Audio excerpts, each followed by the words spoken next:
interesting strategy that West Virginia University is taking to deal with the prevalence of STIs and STDs on their campus. They're installing condom dispensers in fraternity houses. The first one went up in Sigma Alpha Epsilon's house last week. This is the WVU Office of Wellness and Health Promotion. They're doing this. And so they put the dispensers in the frat houses. They're also stocking them. Now, they're not going to continue to stock them, and that's where it becomes possibly less useful down the road. If the frats aren't responsible enough to actually stock them up all the time, then they might not, in 6 months, they might just be completely empty or something.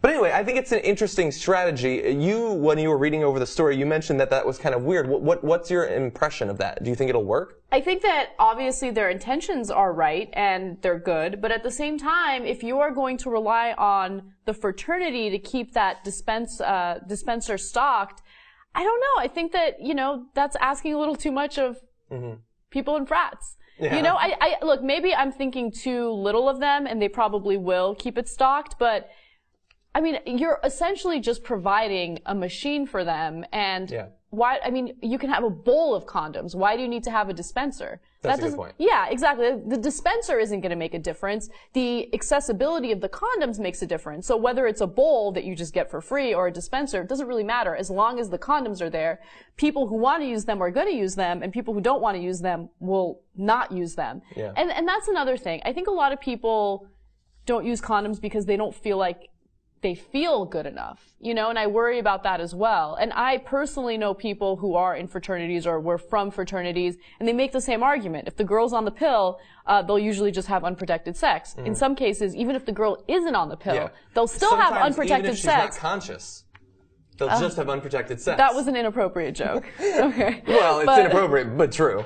Right. But yeah, you're right. Like, they'll take any opportunity to get out of having to do it. Yeah, exactly. So I worry about that. I think, the best thing you can do is educate people about sexually transmitted diseases, about unwanted pregnancy, and hope for the best. Yeah. Yeah, and a lot of times people don't enjoy it because they don't know how to buy the right condom. We have a video that we did, I think with Brett Ehrlich. It was 6 mistakes you're making with condoms, and part of that is sizing, so go take a look at that video and it might teach you a few things. I think we have a quote from someone at the university, actually, if we could bring that up. Rather than potentially having unsafe sex because a brother or girl at our house didn't have access to proper protection, we all now have reliable means to obtain that. People are going to have sex in college, and instead of perpetuating classic fraternity stereotypes, we're trying to make the situation better for everyone involved.